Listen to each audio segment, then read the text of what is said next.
problem right now.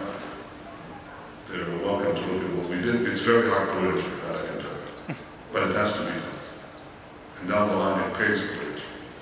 But that's not enough to streamline our own governmental processes. The second thing that we must do is enable the private sector to thrive and the innovation and technology in the private sector to thrive. And on this, we've been thinking of doing three main things in Israel. The first is to encourage centers of innovation in our universities. We've just budgeted in our government expenditure a significant sum to try to attract academics, including Israelis who are abroad, to come to our universities and academic institutions for the purpose of technological innovation. We're also going to make significant reforms in our higher education, because these are the places that produce the new ideas that we must have. The second is to encourage institutional investors to basically to invest in the startup system. And that means giving incentives to pension funds and to other institutional investors to go into the route of innovation. Some of them are doing this, but we think we can do a lot more that could bolster the existing system that we have. The third is an incentive for the companies that we do sprout here, and there are thousands of startups, to have them stay in Israel.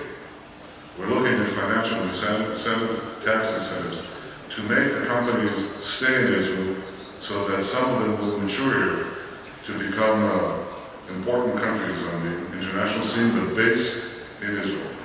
Often we've had typical phenomenon that you're probably familiar with here. We sprout many, many ideas, and these ideas go through the startup phase, they go into an initial development, they're bought, and those companies move abroad, and that's a natural process that will continue. We understand that. But we want to create governmental incentives to have more of these companies stay in Israel. We're not resting on our laurels. We know that in the coming decade, we'll have to have the Israeli high-tech develop and transform into other areas as well. Diversify, we're very strong in IT. We're going to have to go into other areas, into biotech, into nanotech, into solar energy and alternative energy especially for oil in transportation. That is something that the government wants to look at, and many, many other areas. We think we're very strong potentially in the life sciences. We have medical instrumentation here, but we also have brain research, and we have many satellites, and we have, you name it. But we want to be able to create a structure, both of ideas and people and money, that encourages these ideas to develop into actual companies, into products and services that stay in Israel.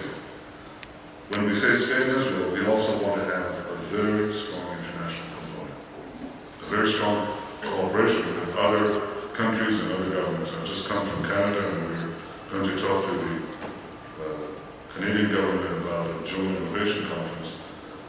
We want to very much to do that with many countries around the world. I'm very happy that we have here representatives from North America, from Western Europe, from other parts of Europe, and especially from Asia. I know that there are very large delegations here, from India and from China. We welcome them in Jerusalem. We think we can do a lot together. I don't think Israel can compete with China and India for size. But I think that we don't need to compete. I think we can cooperate. I think we can complement many of the mutual needs that we have. And you have great talents, you have great markets, you have great capabilities everywhere. We have certain capabilities. They can fit into those needs, and I think that applies to just about any country that is represented here, in any economic interests that are represented here. The future belongs to technology. The future belongs to innovation. Israel is the center of innovation, I think right now, already on a global scale, but we want to do much more. I'm going to reflect that by actually institutionalizing an award here in Israel. It's going to be the Entrepreneur of the Year, the Innovation Entrepreneur of the Year, which is the Prime Minister's Prize. We'll start with Israelis, but maybe we'll continue with our partners from all over the world. So please come back. Please win all the prizes. You all deserve it. Welcome to Jerusalem. Thank you very much.